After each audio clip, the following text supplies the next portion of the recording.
performance marketing session of LEAP 2020 Virtuals Conference powered by the advisors at Mahdlo. I'm Tom Cole, President and CEO of RDA, and I'll be moderating today's discussion regarding driving results with digital marketing. Let's take a moment to meet our panel. Let me start off. Greg, would you like to kick us off? Hey, good morning. I'm Greg Haynes. I'm the Vice President of Marketing at Mahdlo. I'm privileged enough to have been working in digital marketing for, about 20 years, mostly on the brand side. Last few years, I've been working on the agency side and looking forward to the discussion today. Thank you. Great. Jana. Hi, I'm Jana Baumgartner. I'm a digital strategist at RDA. I'm super excited to be part of this panel as well because digital marketing and data has been both my career and my passion for the last 15 years. And just like Greg, I've been both on the client side as well as the partner side, starting as a developer and then building into managing a client team, and now helping other clients realize their potential with data in digital marketing. Great. And Michelle. Hi, I'm Michelle Woodyear. I'm the Director of Digital Marketing at Covington. I'm in the process there of building an industry-leading MarTech team. My background is in also a software developer. I started out, wandered around in different disciplines from finance, optimization. I was a Six Sigma black belt for years. And then I wandered into marketing and PR, and I found my home. So since then I've been leading digital teams, transforming organizations to take advantage of digital technologies. I'm pretty passionate about this area. I love math and data, but I also like to combine my business expertise and put that lens or filter on the data so that we don't drown in data, but rather find opportunities for business growth and revenue generation. Very cool. Excellent. And Andrew. Yeah, so I'm Vice President of Web Architecture and Special Projects at Acuity Brands Lighting. Been here for about 3 years, but I've been in the digital marketing field for, probably about 7 or 8 at these points. I really focus on delivering sort of large-scale websites that service millions of customers, or sort of e-commerce, or very high-end, very complex digital experiences. Is where kind of my background comes from. More recently, we've started moving into taking those high-end commerce and complex websites and bringing in other data flows from social and from the paid, and trying to bring all those analytics together to answer questions about how users use the site, why they use the site, where are they going, what are they doing, and how to better capture them. So, driving a business from a technology aspect to really solve those problems is where I kind of bring back from, come from, and really get excited about and bring that expertise in for customers. And I've been doing that with Acuity now for about 3 years. Great, great. Well, as you can see, we have a very well-represented panel, from professional services to some agency and client backgrounds to manufacturing and distribution. So let's get started. The topic of this is really driving results with digital marketing. So those results really only matter if they affect your organization or your company in the manner that you want them to positively affect the business.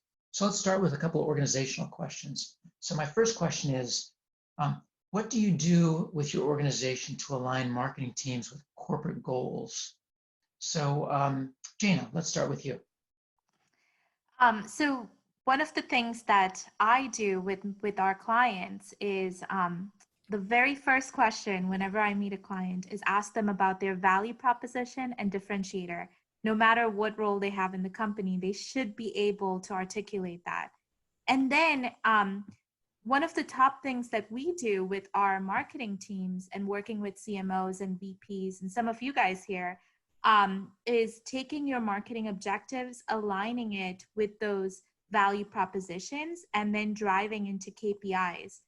I feel like there's no better way to be taken seriously as a CMO or VP of marketing or director of marketing unless you're able to align your marketing objectives to the company objectives and then be able to show value via your KPIs. Excellent. Michelle? Yeah, Jana came in and helped us with a lot of our strategy around what our value proposition was and what our goals were, and trying to translate those into the digital experience our clients have on our website. We also have a robust set of practice, industry, and individual goals that sit in a database in Salesforce, and we use those to target companies specifically. Because it's in a database, we can do amazing reporting and tie that to our digital experience, and we actually can tell who's viewed what on our site finally. So we combine all of that information together to make sure overlaying them with our white space where we can cross sell, what clients we have an opportunity for relationship expansion based on their interests. And then we also inform what content we put into pitches, and how we process leads and who we send those leads to within the organization. Excellent. Excellent. Greg. Of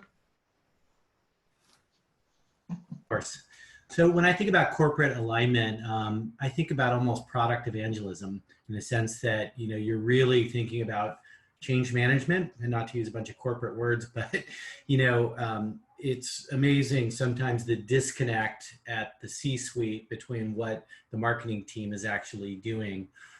I think back to when Facebook became a thing, and I was at the American Red Cross, and everybody said, this is amazing, come up with a strategy for Facebook, fix everything, it's free, it's amazing. And you know, we hired agencies and people to come out, and I spent half my time explaining to the, you know, the top level of the organization what it was, until finally, interestingly enough, some nurses in one of our 240 donor centers came up with a simple sign that said, this is why I donated. And we ended up, after spending all of this money on agency, literally just mailing out 200 whiteboards to donor centers. And that was a great, effective Facebook campaign. So the point of that story being that, you know, what is difficult is getting the executive team to understand what marketing is from a technology and the actual reach versus get me more clicks and hits, et cetera. So again, product evangelism and really just preaching up and educating, I think, is critical. Yeah, and I liked your comment in terms of being focused on the goals of the business, not just activity. So, Andrew. Yeah, so we come at it from an interesting standpoint. So QD Brands is, as the name implies, a aggregation of brands. So we currently manage 26 different brand websites, as well as an aggregate brand. So all of our brands appears on one of our websites, as well as 26 others. So we manage lots of different goals with lots of different strategy, with lots of different business units. So it can be very complicated, and some of our business units compete against each other and sell similar products. So trying to figure out strategies and goals that work across all of these organizations, as marketing is a shared service across all of our 26 brands, and drive that. We do get to drive a lot of best practices, which is pretty interesting, and sort of educate other groups on what has worked and what has seen it. We do also struggle because a lot of the marketing dollars gets pushed out to those brands, so we don't always control the money across that. But we do control the services, so a lot of the web is centralized. So it's an interesting sort of balance of centralized and decentralized, and how you kind of manage that to achieve individual goals within the different brands and still keep the overall goal of the company driving forward. It can be a little muddy at times, and as we like to say around here, be ready, something is going to change pretty much every day. And we see that, and we kind of jump up and address it and drive to it. But you know, the best you can keep those goals in mind and drive towards them really is what keeps successful. And the longer you can have them in place and not whipsaw between two sides and drive to those goals, that's what we've seen be successful over time. Excellent, excellent. So getting it, you know, and Andrew, I'll pick on you as we go back through the panel. 26 different brands plus the corporate brand, if you will. Trying to keep all the goals, all the, you know, every individual brand's goals, the corporate goals, the marketing team is a shared service goal. What information do you use to make sure you're in alignment? You know, what's Yeah, so as a manufacturing company, we come from sort of the Six Sigma black belt side. So everything is sort of lean and process oriented. So metrics are very embedded and driven within the organization. We have sort of KPIs and goals that sort of cascade all the way down from our CEO through our different senior leaders, all the way down to frontline managers. So a lot of it is driven through sort of those goals and the cascading of those goals and those KPIs. I think the balance that we find and the real struggle that we have is a lot of times we do have to be careful because we quickly get into measuring for measuring's sake, or we get into measuring for sort of personal performance sake versus what's the performance of the goal's sake. So taking those goals and really looking at them very critically every few months to go, is this goal and is this KPI really driving towards what we feel is something that we can act on or make a change or providing insight versus just measuring? Just measuring is not enough. If you can't, you know, as I say, the worst KPI I ever see is one that's green for 12 months. I never want to see a green KPI for 12 months. That means it's no point in measuring that. It doesn't do me any good. Other than that, you know, so I want to find the ones that are red. Why are they red? Let's dive in. So red is not a bad thing. You know, missing a goal is not a bad thing. That's an opportunity to figure out what's to change and what to do differently. So that's what we really try and do. And we do KPI reviews every month, put them together. We've got teams looking at KPIs sort of weekly at different things. So it's kind of ingrained in our culture to drive through that. But changing the culture from the big one that we've seen is changing that culture from look, my KPI is green, that's great. We go, no, that's not great. That means you're not measuring the right thing, to where are the red ones and how do we measure those, and then treat those as the ones we want to improve on. awesome. Awesome. Andrew, Yeah. I also come from a background like similar to yours, where you know, when I worked on the client side, we were a shared service for 15 brands and 15 websites. So I'm actually really interested in some of the stuff that you said. You talked about how you know, you have these KPIs that are corporate versus within the brand themselves. How do you align those, and how do you keep them, you know, how do you sort of get those brands aligned to your shared service KPIs? Yeah, I mean, it's definitely hard from that side because they have their own. So they're definitely, you know, I won't say that every KPI is aligned within business units and areas. We do try and focus on sort of what their primary goals are. We do try and put them in that larger framework. And, you know, as a manufacturer, we are sort of more traditional. So we do use some of the more traditional KPIs. So a lot of it still is about views and kind of time on site and sessions. But we are starting to get into more sophisticated ones about looking at what area, you know, starting to group and classify using sort of machine learning techniques about where users are going and how they're going. So we're sort of, the last probably 2 years have been about sort of getting that groundwork in place to keep those base KPIs in place and drive them out. And now we're starting to sort of move into that next level of, all right, so let's look at that KPI. Let's see that it's growing, but what's it doing? What's it telling you? You know, right now we're having an interesting one of our primary website, which has all of our content, and our brand websites, which only has the information for that brand. We're fighting for our own traffic between the two. And there's a very interesting conversation going on about which one's more important, which one do the users want, which one is the right experience to go forward. And we see that primary one really sort of winning at this point, but we don't know why yet. So we're actually starting to put together a whole set of metrics and KPIs around why is that one winning versus the other one, and should it be? And really questioning some of that about the individuality of the brand versus us as a large conglomerate. Excellent. Michelle. I think everything is important at first, and then you whittle it down to avoid getting lost in the data. I mean, we look at high-level metrics, engagement metrics. Management seems to understand and know those. They're not confused by them. And so we make sure we're on target, you know, things like click rates and open rates and things like that. But to me, those seem a lot like vanity metrics and don't really tell me anything as a marketing director on what I should be doing or guiding me. Kind of like what you say about the red numbers. Those are the ones that you dive into and look at. We spend a lot of time looking at specific campaign data instead of getting lost in all of the data. We look specifically at a campaign we recently did And then we use that data to come up with strategies to nurture relationships that we see with folks that are engaging with the content. Like everyone else, we have 100 different practice groups, and all of their value propositions are a little bit different.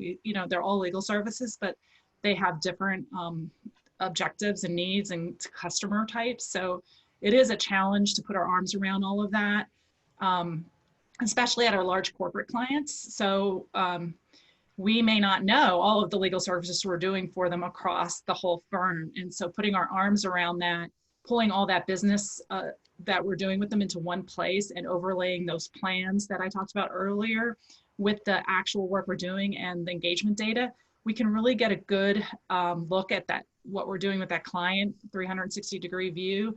And then we also want to personalize their experience. Once we have an idea of what they're interested in, what we want to sell them, where we can expand the relationship, then we've been working with Jana to help figure out how to personalize the content they see and push them in that direction on our digital. And this is quite innovative for a law firm. So we're kind of wandering around through it. Excellent, excellent. And Greg?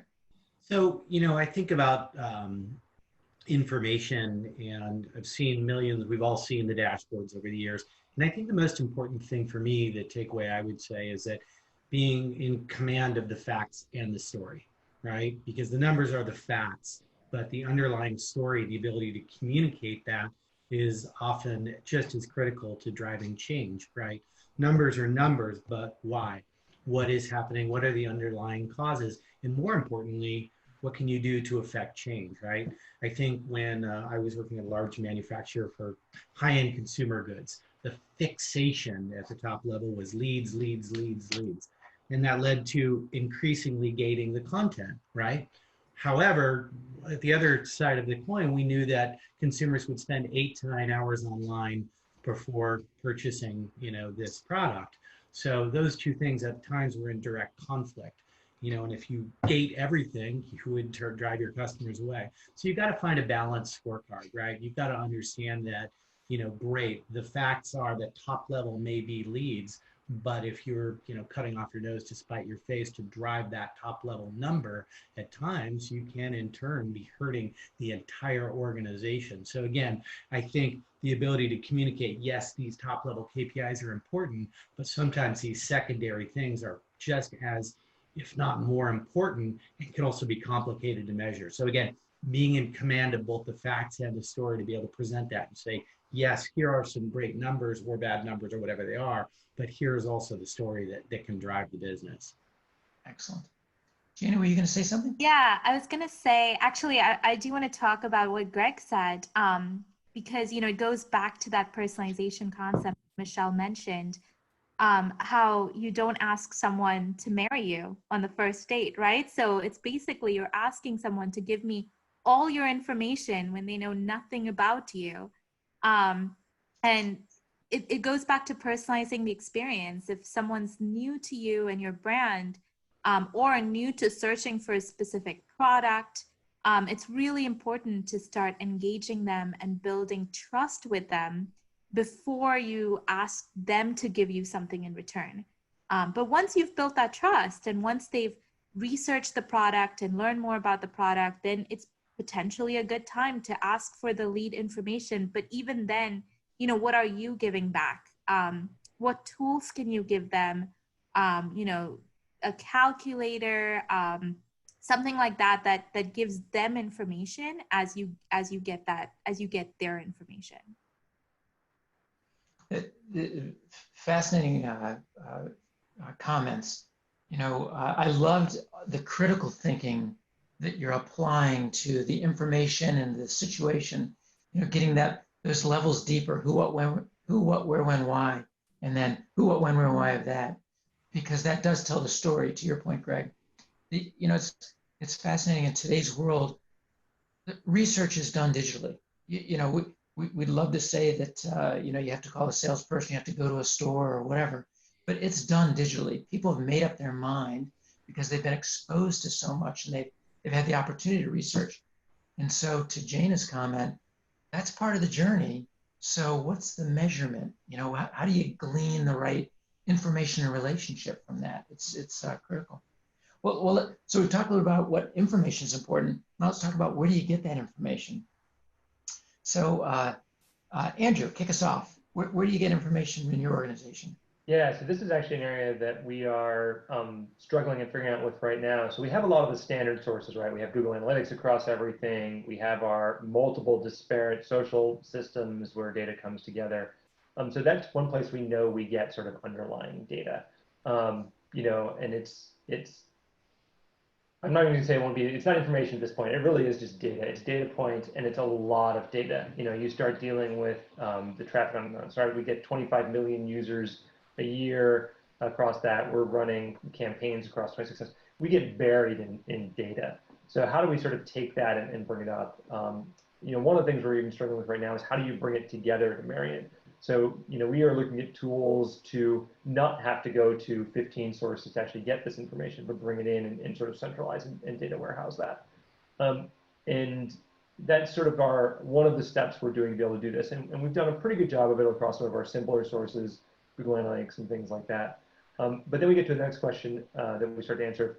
Who is coming to our site? And we're a B2B2C organization, right? So we sell, we don't sell direct to consumers, we sell through other businesses. So while the consumer is important to us, they're not really our customer. It's that middle B that really is our customer. So trying to figure out who they are and who's coming to our site from them and what they're seeing, that's been really interesting. And that's something that we've been talking about and investigating for a couple of years now. And we just initiated a project where we are doing company level identification of folks coming to our website from anonymous traffic and taking that and then splitting it. We know we've got sort of segments of customers. We call them agents, distributors, and then specifiers depending on sort of the roles they play. So we're going to sort of, we know the place that each of those companies sits. We are now starting to identify which of those companies are coming to our different platforms. So now we're going to sort of marry this together and go, okay, well, this companies are coming to our platforms looking at this stuff. What do we want to do with that? So those are questions we're just starting to get to answer now that we've sort of got the base platforms and that base data collection in place. But it's a pretty challenging aspect. And I think one of the challenges that we keep coming back to is, okay, we know that now. So, okay, we can answer, it's this group, it's these people, they're seeing these things. Well, then what? You know, what are you going to do with that? How are you going to change what we're doing? So we're in the very infancy of beginning to get to the question, the answers of who's coming to our site and what they're seeing. And from that, I think we'll drive to, okay, well, what do we do about that? Because that's really the next step in how you get there. But it is challenging. So we look at multiple external tools. We just did a big evaluation of a couple tools to bring in analytics from multiple sites, from a company called Supermetrics and a company, Datarama, which is a Salesforce product. We did sort of a head-to-head competition against those and picked one. We are looking at reverse lookup tools for customers because, you know, a lot of times I don't care about the individual user that's coming to our site. I really care about the company that's coming to our website and trying to figure them out. And once you get that, then you can sort of hand over, well, it's this company. Okay, sales team, go kind of focus and target on that company to do what they're doing. They're looking at this kind of information. They care less about the individual and more about sort of that company in that region. But it does create a lot of interesting plays. We get to say, you know, particularly from sort of very senior, the C-level executives, they go find demographics. And I go, well, what do you mean by demographics? Because demographics means, you know, I'm a 40-something-year-old who lives in the Northeast. Well, is that really what you want? They're like, no, I don't care about that. I want to know it's this business and this size. Okay, well, you want to know sort of company demographics then, which is not the common nomenclature when someone says demographics. So trying to get to what people are really looking for and how to get that information, that can be one of the first tricks. And we spent several months just having that conversation of, well, what are you really trying to answer? What real information would be helpful for you before we start just jumping in and collecting things? Excellent, excellent. Michelle. Oh, I was wondering if this was a trick question because is there somebody who can bring all this data together for me? Yeah, I guess I'm ultimately responsible for figuring out the data we need. And I work closely with IT to get that data in a place we want. And it's been kind of tough to figure out how to get the data we need. And the approach we took was asking questions and then answering those questions with data. So, you know, a partner might say, I'm working with a technology company. We're just started working with them. What do we sell to other technology companies? And so being able to compare what the practice mix looks like for another company that's like this one, so that I can understand what other needs they may have. So we figure out where to get all that information from, and it comes from, you know, just like Andrew said, dozens of systems all over the place, pulling that together.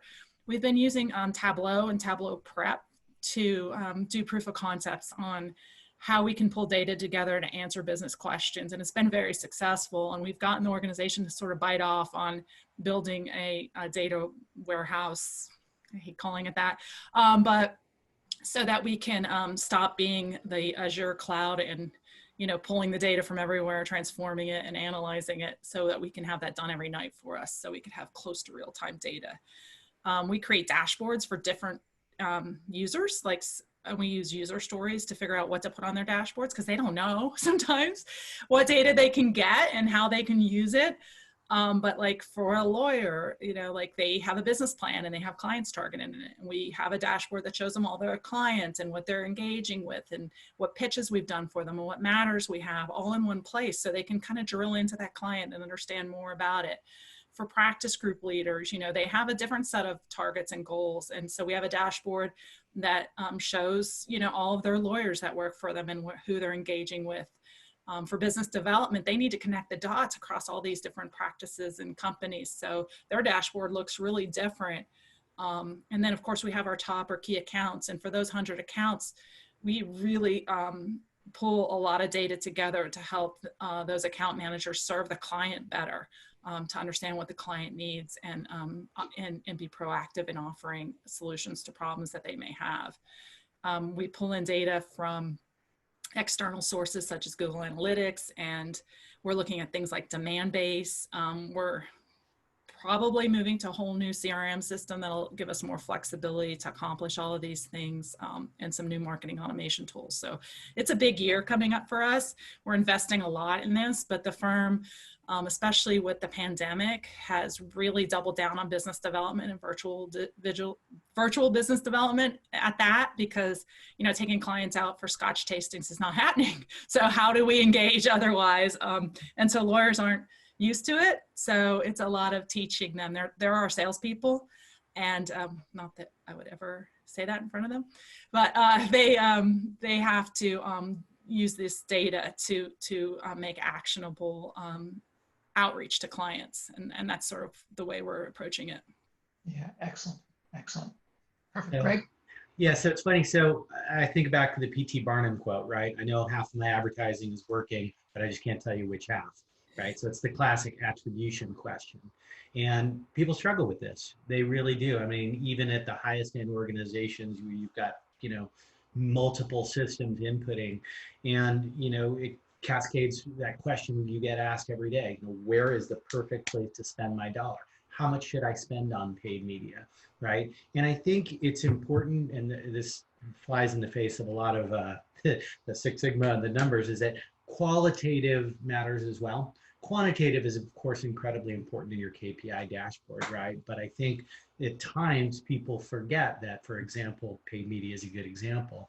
You know, every single dollar I spend on paid media has to return X dollar through my lead, and I can measure that lead that into 12% sales, into 5%, and there is my cost per lead, there is my cost per return, and I've got a perfect closed loop. When oftentimes they forget about, for example, the halo of paid media. Those many people who did not fill out a lead form, but called the organization or did that sort of, you know, and came in and still purchased something, right? So yes, KPIs are critically important, understanding that and getting that. But your attribution question, where we are in our digital maturity across almost all organizations, nobody has cracked this nut incredibly effectively, except for a very few channels that may have very specific narrow D2C. So you've got to have a balanced scorecard. You've got to get back and be able to tell the story. You've got to ask your customers, right? You've got to have some mix in a little bit of qualitative to be able to tell that story. So I think that those things are important to remember, especially when you get fixation on top level KPIs. And not that I'm anti-KPI, mind you. You know, data, of course, is our lifeblood, right? But being able to augment that and understand that many times those marketing activities will have a real world impact beyond just a lead and or a click and or a sale. Yeah, it's as you your comments are kind of the mix of what we've seen traditionally with what's now happening digitally. And so we're definitely on a wave. And so you start to see companies, as you said, that have figured it out. So, Amazon's the easy one to pick for that. They figured out, but yet they turned around and went to brick and mortar stores also. So, which will be qualitative and less be a challenge to collect the data the same way and run it through the same algorithms. So there definitely is this mix. It's figuring out how to get value and measure out of it. So, Jana, did you have anything you wanted to add?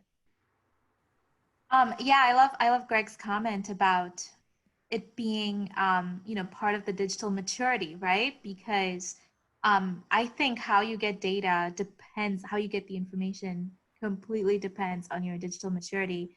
Michelle and Andrew gave great examples, and I think that they are higher on the maturity curve than some of the other clients that we've worked with, where they're still struggling to get basic information, right? Like if you are starting out in your digital maturity journey, you're looking at how do I attract users and how do I, engage them in the most basic manners. And that data exists within your channel silos, right? So you should be using tools like Google Analytics, CMS Analytics, social analytics, marketing automation or email analytics.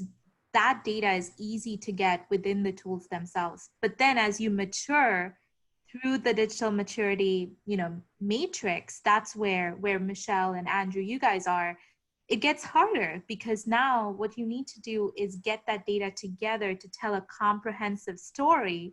And when you're measuring things like advocacy and engagement, it's harder to tell that story to sort of underline data with website data with your email data to tell a comprehensive revenue or attribution story, and that's where you need the tools to tell a bigger story.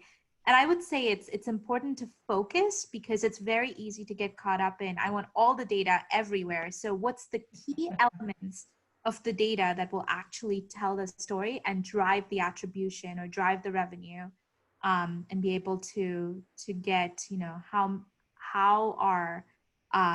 many of your customers are able to refer you? How are your customers getting engaged? Yeah, that definitely something I've seen over the last year and really 2 years here at QD. It's as you kind of go up that level of maturity from the individual silo data that I guess the easiest thing is to get buried in it and to get demoralized by it and just to get crushed by it. And I love Michelle's comment about how they started with questions, right? Like, let's start with a question we want to answer. Because I've starting the other way, and I've done it both ways. Starting the other way is much harder, actually. If you say, let me start and bring all the data together and then try and answer a question off of that, it is much, much harder because you basically you're going to spend time, money, effort to get this place. You go, okay, I'm ready to answer a question. Someone's answering a question. You go, I didn't get the data for that answer, that question. Wait, hold on, let me go back and do this again. So I love the fact that you guys started with sort of the questions, and it's what we've been trying to find that balance and driving to it here. I think the other struggle when you get into sort of the corporate side is that mix, and sort of Michelle, you alluded to this too, of I work in marketing, but I'm an IT guy. We also have IT, so I need to find that balance of working with them and sort of doing things on my own. So kind of how can I move things faster, quickly to get to something like, okay, this isn't where we want to go, this is the direction. Okay, now I need to sort of institutionalize that. If I start with institutionalizing it first, it takes too long. I need to be able to fail faster than that a lot of times. So I think those are the big things that, for me have come out to really be cognizant and wary of. But if I gave one piece of advice, I'd go with Michelle, start with a question and try to answer that question. And that will create 5 more questions and then go answer those questions. I think, Andrew, I came up with that theory because of my Six Sigma background. You always have a hypothesis you're testing the results of with data. So that's what your question is. It's like, I think this is the way this is working. Is that true? Can I back it up with data, or does the data show me something else? So I always start with the hypothesis. You know, I was listening to Greg and I was thinking, oh my God, thank God I don't have to answer to attribution and revenue generation, because we don't have an online transaction, right? It's really hard to tell for us how many touches it takes to, you know, start a matter. But we're starting to see some patterns of outreach that are working, especially if it's a new go-to-market initiative. We're learning so much from those new offerings, you know, where we don't have relationships and how those relationships are built. We just did a campaign. We spent close to 1,000 marketing and lawyer hours on it. So if you just multiply that by the biggest billing rate you can think of, that's an expensive project, right? So we want to see if it works. So, you know, we're trying to track matters that result from that, and just often 1 or 2 matters is enough to justify a campaign in our world. But it's really hard for us to do the attribution and take credit for that. And luckily we don't have to, because our management committee, we have a seat at the table. We meet with them every 2 weeks, and they're on top of what we're doing and fully supportive of it. So may change, but I'm going to enjoy it now. Why I don't have to answer all those questions. Well, let's build on that a little bit, Michelle. Since complete attribution, you know, if I was just picking a number, I'd say maybe 5% of the businesses actually can do that and do it. So clearly 95% can't. I mean, the vast majority. So kind of the 2 questions that come out of this. One is, if you can't get to complete attribution, what is an acceptable level of relationship demonstrating results that your organization can absorb, can handle? And then the second part to the question is, culturally, how hard was it to get marketing people, your teams, together with IT, because IT people don't necessarily always like to do this either, but to actually be okay with measuring themselves, be okay with, you know, picking up on Andrew's comment, having a red KPI. Culturally, how did that work? So 2 things, and we'll go around. First is, what's acceptable if you can't get to complete attribution in your organization? And secondly, cultural conversations. You know, what did you have to do from a change management or a cultural standpoint? So Michelle, I'll offer to you first if you like, or. Did I mention I work with lawyers? So change management, you know, they like to argue. That's what lawyers do, right? So the best way for us to get started and get the investment we needed to get to better attribution metrics was to have some success stories in our back pocket. So we worked with, you know, the Coalition of the Willing, a lot of people who were launching, like our digital health initiative was brand new when I came to the firm. And so they wanted help, and they, you know, they sucked up the marketing advice we gave them, and they had some really early quick wins. You know, and I'll just tell one quick story is we were looking at the data that was coming back from that campaign, and we saw that a large social media company was reading all of the digital health content. And digital health is like, you know, an inhaler that tells you the temperature and environmental conditions when you're using the inhaler, and sends it back to your doctor so you can learn, you know, what's causing your asthma episodes. And we couldn't figure it out. And then about 3 weeks later, the social media company announced a foray into a wearable. And we're like, oh, we saw that before that happened. If we like knew what to do with that information, what could we have done differently? Because they were a client of ours. So, you know, those kinds of stories, and telling those stories to the partnership, to the individual lawyers, and then they talk amongst themselves, that builds energy around the initiative. And faith in it. And so just a few of those types of stories got the ball rolling and the momentum.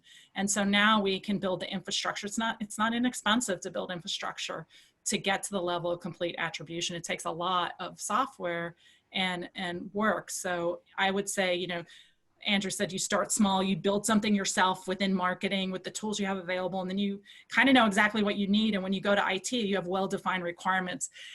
When I was in the IT side of the house and I worked with marketing, I was like, oh, what's the next little red squirrel running by marketing? So if you come to IT with a well-formulated ask and good requirements, you know, that makes your relationship with IT much more valuable and actionable, and there's more trust built there. So I would second that, like starting with a POC, using some tools like Tableau or BI to look and analyze data and show them what you can get out if you build an infrastructure for it is has been key for me to get that sort of investment and culture change that I needed to have. Now the BD folks, they're another problem too. They don't like spreadsheets. So trying to get them to look at data and use the data has been a journey, but same way, you know, find the willing, teach them how to do it, and then get them to bring their peers along with them. Excellent, excellent. Yeah, helping IT understand that we got the results because you helped give us the data that demonstrated the results. So they're part of that winning team. Yep. Yeah. Can't Gina. do it without them. Right. Gina. So yeah, it's actually, you know, really cool story, Michelle. I think that I was asked to join a conversation on LinkedIn recently by Mayur Gupta, who is the CMO of Gannett and was of Kimberly-Clark and Spotify, and he talked about this cool concept that marketing has a marketing problem. And when I was working on the IT side, it's funny, but it's really similar. I read this book called The Real Business of IT, and it was the same concept that IT also has a marketing problem. And the real problem is the inability to market yourselves to the rest of the C-suite. So when you partner together and are able to measure yourselves, right? Marketing and IT measure themselves basically in the same way, you're able to market yourselves better to your C-suite. And Michelle, you have such a great story on how you're marketing yourself to, you know, the lawyers and the partners and the rest of your organization. So, yeah, I think KPIs and the ability to partner to market yourselves better is potentially the answer to that question. Awesome. Greg. So, you know, the interesting part to me is, again, getting back to the core question of really attribution and what's the right level of trust. I think KPIs are important, but I think understanding the customer journey, right? And understanding that customer journey, whatever business you're in, is realizing that, yes, most transactions, especially in the pandemic, are done digital, but some of that happens offline as well. So I think having a really healthy understanding and threading that into the story, again, getting back to manufacturing or blood donation at the American Red Cross, measuring that people are going to come to a donor center or people are going to visit a retailer, right? So can you thread in some of that information into your KPIs? It's funny to me because looking at KPI dashboards for years, when I went over to the agency side working with the smaller retailers, man, I stopped doing paid search and I had less people coming into the store. You know what I mean? And you don't often hear that real world because a lot of times we have all, as marketers, grown into these large organizations with KPIs. But when you hear things like that, remember, wow, it actually works and there's a body coming through the store. So again, to really answer the question, in an ideal world, of course, we've got KPIs that would measure our attribution. But if you're understanding that customer journey along the way, and you can thread that in as you tell that story to your management team to support your marketing efforts and remind them that we are not just clicks, we are people. We have a digital journey that, you know, often goes beyond the computer, less so these days, unfortunately. And again, use that information. And also, again, getting back to asking your customers, right? You know, many folks I find in organizations are missing that customer journey work. They're not surveying their customers. They're not filling that side of the journey in as much as they are that end state of sales and leads, et cetera. So I think it's really critical to understand the customer journey and to do more, invest more on that side as well. Awesome. Andrew. Yeah, so, you know, I think I had one answer at the beginning of this, and I'm going to sort of go in a different direction after hearing everyone else's. So when I joined Acuity 3 years ago, we were tracking MQLs and SQLs, and to be honest, it was funny. I'd actually never heard those terms before coming here because it was, you know, it's sort of, so I had to stop and say what those are. So for anyone who's listening who doesn't know those are marketing qualified leads and sales qualified leads. And those can be very, you know, typically in marketing, qualified lead gets passed to sales, and then sales also qualifies it, and there's some big gap and drop between that.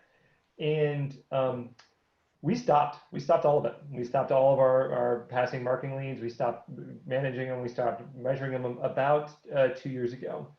And really the reason is one, because of that significant, what we thought we were passing from marketing to sales, we'd pass 50 leads and they go, one is qualified, right? Okay, well, so there was some just big disconnect there. And we really haven't done it at that point. So we haven't really done attribution in the last couple of years at all.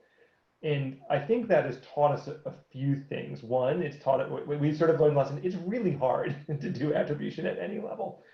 But now we're starting to figure out, well, what do we actually mean by attribution? And what do we mean by MQL and SQL, particularly in a B2B to C world? So for us, attribution is, we typically know who the businesses are buying from us at sort of a large level, at least the ones that are sort of making the large purchases and that kind of stuff. So, now what we're asking them is, well, what are they not buying from us that they should be, right? So now we're starting to go, well, it's not just about qualifying them at market level. It's about starting to ask the question of, okay, they love our indoor products and they're buying lots of those. Why don't they look at our outdoor products? Why don't they look at our control systems? So it's those kinds of questions that you go to of sort of how do I take them and learn more about them to then educate them on what else they should be getting from us, which I imagine is very similar to what Michelle deals with when they kind of different matters in different areas. How can I do a new area of law within that same customer? Even already, how do I do a new area of business once I've already got trust within that? So that ability to expand out for me is really what's replacing our view of MQL and SQL. It's a lot more about, taking the folks that we know are doing business with us and starting to ask, well, what else should they know about us? Or why aren't they doing these things? And then we do it through analytics. We do it through conversation with them, right? They're our customers. Let's go and talk to them. In a couple weeks, we are holding a group of sessions where we've invited people to come and, we're going to be presenting some new way where the website's going to work. We're actually going to pre-release it to a bunch of folks and show it to them and walk them through it and get feedback on that. So those softer goals, that balance, as Greg has mentioned, between sort of the hard metrics and the soft stories is very important. So, I think that's been our journey. I think it's probably a fairly common journey in that B2B to C world where that MQL, SQL is even harder than if you were making a direct sale to a consumer.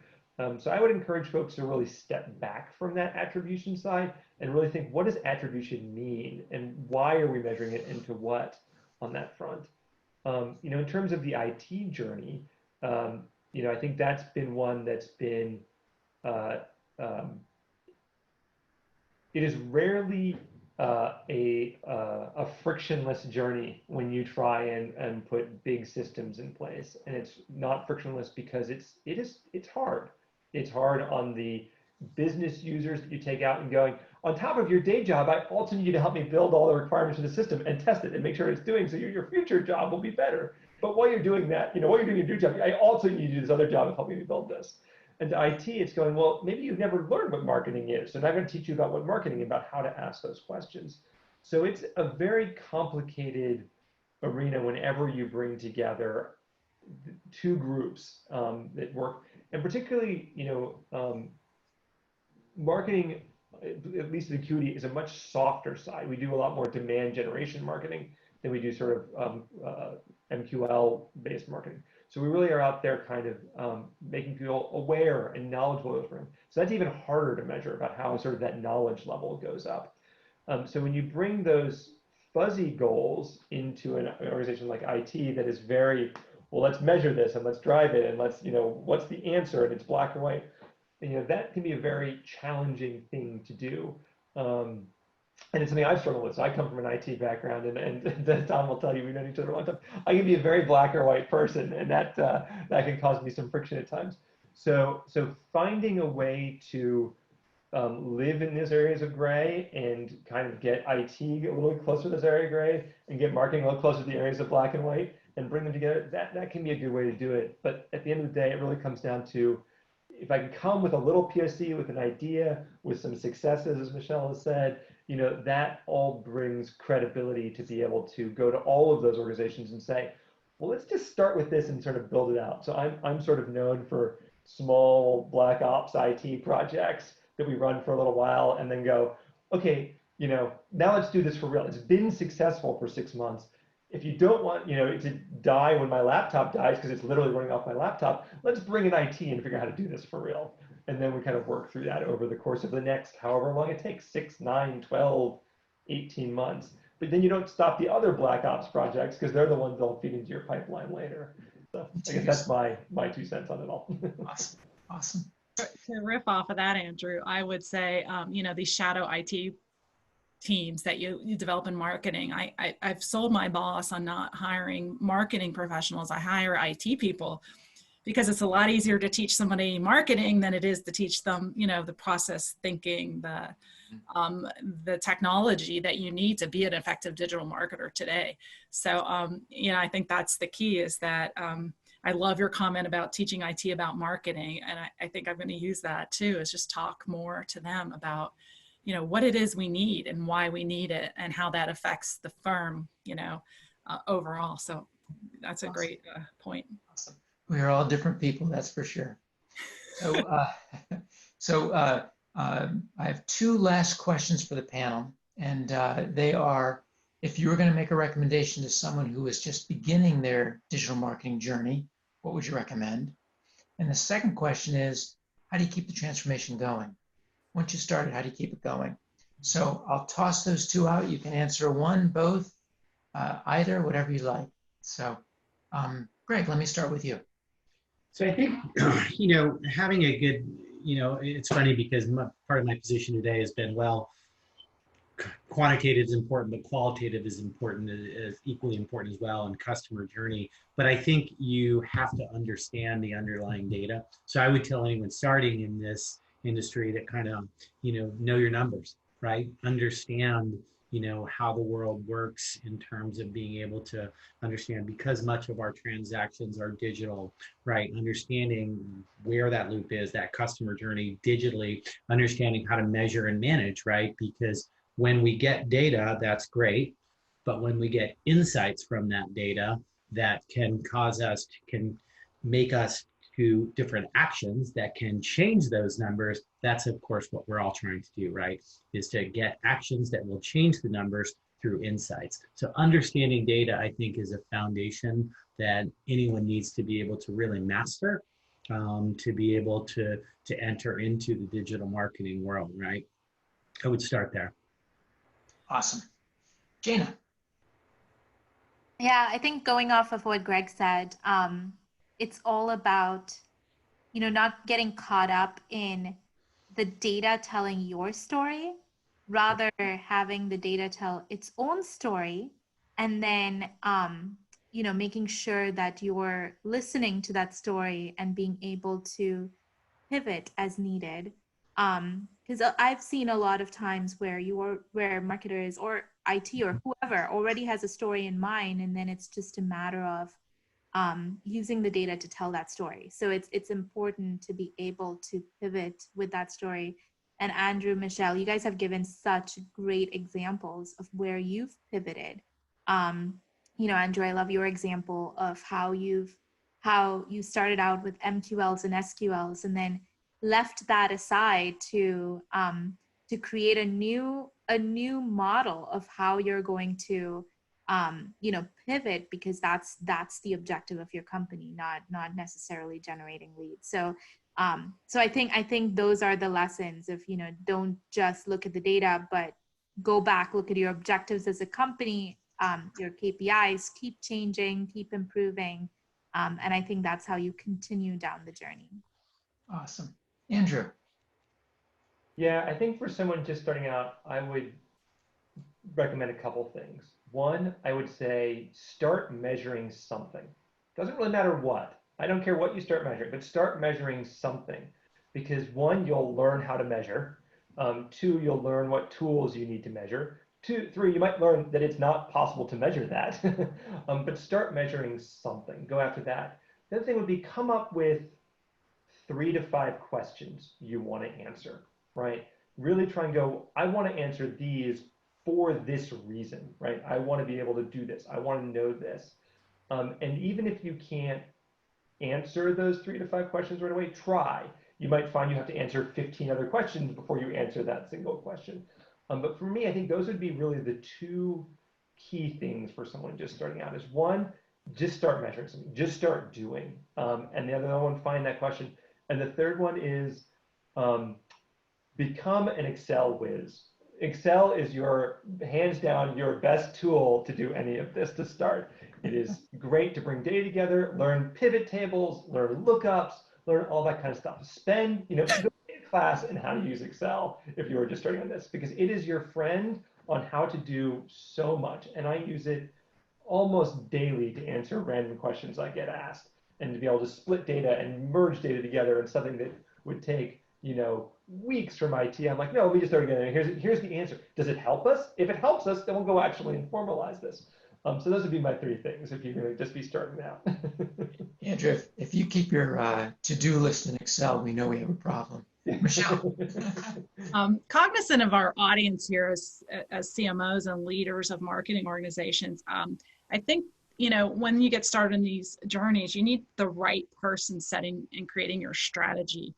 You've heard that many of us are technologists in background and we've moved into marketing. I think that's an important skill set that you might want to bring into your organization, someone who speaks both marketing and IT, because marketing isn't all about brands anymore, or writing good content. It's also about technology, and it's easier to have the right person setting your strategy who understands a little bit about technology and where to go from there. And to keep it going, I'm always learning. I'm always, I go, whether speaking on this panel, I took a few notes of things you guys have shared with me that I want to try and do. And so I always keep learning, keeping your ideas in front of you, and circling back with your organization to make sure the direction you're going in on this overall strategy, it's still the right thing to do. If you create a 3-year strategy, you need to be checking back and making sure that things haven't changed over that time frame, and that making those adjustments. But because my team is full of IT people, having a clear written strategy and communication of that strategy down to the team so they can execute on it because of the way they think and their thinking styles has been tremendously important for moving our journey along. Awesome. And my last point, I know it really said we're supposed to do one, but my last point is it's about change management. All the tools in the world, complex data connections, big data warehouses, none of that is worth it unless the people use them. And you have to teach the end users how to use those tools. And the project doesn't end when the testing is done. It ends when the users adopt it. And I think that's key in keeping things moving. Excellent. Excellent. Well, we've had a very enjoyable conversation. A couple comments. I took some notes as we went along. Company goals need to be tied to marketing KPIs or vice versa. And red KPIs are what you learn from. When you have a red KPI, it gives you a chance to critically think and dig in and understand the who, what, where, when, why, and what else could we do, and all that. I love the user stories to help our constituents understand.